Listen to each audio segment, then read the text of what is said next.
निर्वाण का संदेश देने वाले बुद्ध, या फिर आदि शंकराचार्य, ये युवा ही थे।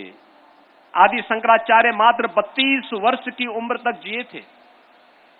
महाराष्ट्र की परंपरा में एक संत आते हैं, ज्ञानेश्वर। संत ज्ञानेश्वर मात्र 21 वर्ष की आयु में उन्हें समाधि उन्होंने ले ली थी। लेकिन ज्ञानेश्वरी एक ऐसी, उन्होंने अपना ग्रंथ लिखा, पूरे महाराष्ट्र के लिए प्रेरणादायी बन गया। यही नहीं, हम स्वामी विवेकानंद को देखते हैं, वैश्विक मंच पर भारत की प्रतिभा का दमदारी से रखने वाले स्वामी विवेकानंद मात्र 39 वर्ष की आयु जिए थे। भारत सेवाश्रम संघ के संस्थापक स्वामी प्रणवानंद मात्र 42 वर्ष की आयु तक जीवित रहे। और यही नहीं, 1.25 लाख से एक लड़ाओ तो गोविंद सिंह नाम कहाओं का आह्वान करने वाले गुरु गोविंद सिंह जी महाराज को कौन भूल सकता है।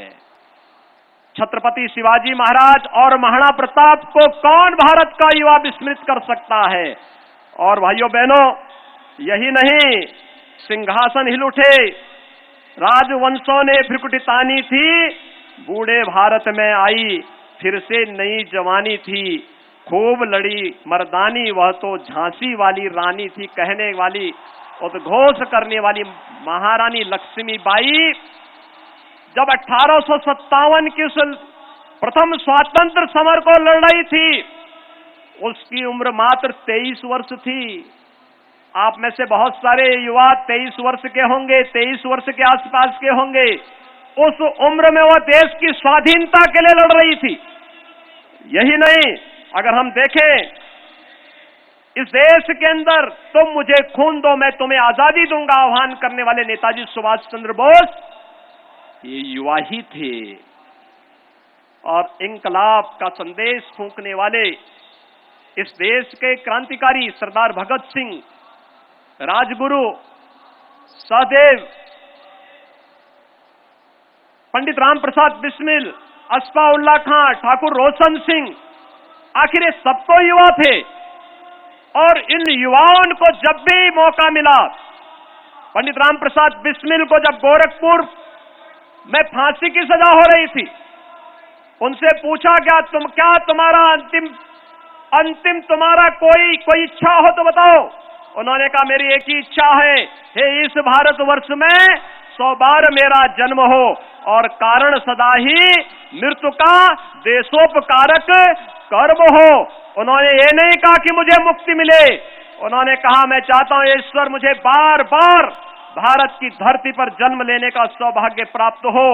लेकिन भारत की धरती पर भी मैं जब जन्म लूं तो एक ही उद्देश्य के लिए, देश और धर्म के उद्धार के लिए मुझे बार बार जन्म मिले भारत की धरती पर। यह आह्वान करने वाले पंडित राम प्रसाद बिस्मिल भी जब काकोरी की घटना को देश की स्वाधीनता के लिए आगे बढ़ाते हैं, उस समय वह भी युवा ही थे।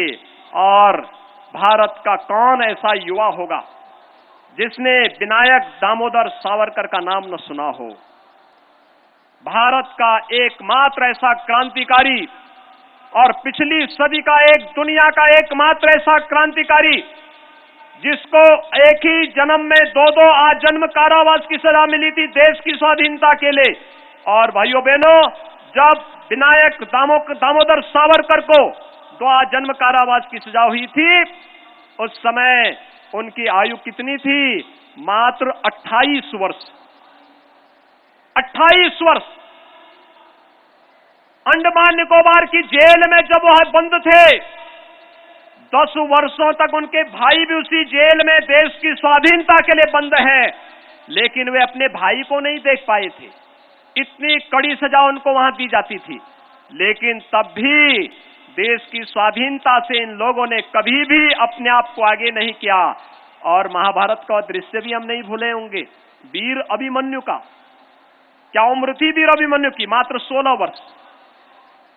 भाइयों बहनों, भारत के अंदर ही नहीं, दुनिया के अंदर भी युवाओं की कमी नहीं थी। मैं अभी देख रहा था, हमारे डॉक्टर शकुंतला मिश्रा के हमारे एक युवा इस मंच पर आए थे और वह दिव्यांग है और दिव्यांग होने के बावजूद सागर उपमन्यु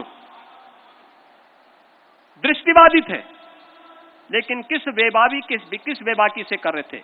मैं सचमुच अभिनंदन करूंगा सागर का कि किस बेबाकी से उन्होंने अपनी बात को रखा और किस लाजवाब तरीके से कहा। पांचों लोगों ने अपनी बात को बहुत अच्छे ढंग से रखा, लेकिन एक दिव्यांगजन जिस मजबूती के साथ अपनी बात को रखा, आज तो सरकार उन्हें टैबलेट के साथ जोड़ रही है, शासन अनेक सुविधाओं के साथ उन्हें जोड़ रही है, लेकिन याद रखना ये ब्रेन लिपि की खोज करने वाला जो लुईस ब्रेल था फ्रांस का, उनकी उम्र क्या थी? मात्र 15 वर्ष की आयु में उन्होंने ये खोज कर दी थी। दुनिया के अंदर तमाम अन्य महत्वपूर्ण खोजें हुई हैं। आइंस्टीन ने मात्र 16 वर्ष की आयु में सापेक्षता के सिद्धांत को खोज डाला था और कहते हैं न्यूटन ने गुरुत्वाकर्षण के नियमों की खोज मात्र 23 वर्ष की उम्र में कर दिया था। ये देश और दुनिया के युवाओं की वो कहानी है जो आप सभी युवाओं को आगे बढ़ने के लिए और उत्तर प्रदेश को नंबर 1 का राज्य बनाने के लिए प्रेरित कर रहा है। और मेरे युवा साथियों, क्या नंबर 1 उत्तर प्रदेश होना चाहिए? क्या आप सभी सहमत हैं? दोनों हाथ उठा करके मेरे साथ बोलेंगे, क्या सभी लोग सहमत हैं?